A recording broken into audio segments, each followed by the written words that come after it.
আসসালামু আলাইকুম। এই যে দেখেন একটি কৃষক কিভাবে পেঁপে ক্ষেতে কাজ করে, কিভাবে পেঁপে ক্ষেতে যত্ন করা লাগে। একে দেখেন, এই ভিডিওটা দেখে আপনারা শিখার কোনো শেষ নাই।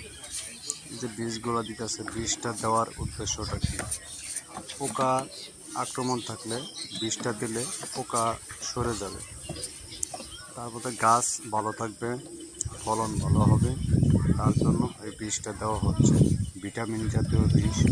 তার সাথে পোকার বিষ আছে, তরল বিষ। এইগুলা বীজ দিলে গাছও ভালো থাকবে, ফলন যা ধরবে পেঁপে সেগুলোও ভালো থাকবে। দেখেন এই লোকটা বীজ দিতেছে, এই লোকটা ভালো কাজ জানে, তার জন্য তাকে দিয়েই বীজটা দেওয়া হচ্ছে। যে কোনো মানুষ দিয়ে বীজ দিলে গাছ নষ্ট হওয়ার সম্ভাবনা থাকে, তার জন্য ভিডিওটা ভালো লাগবে।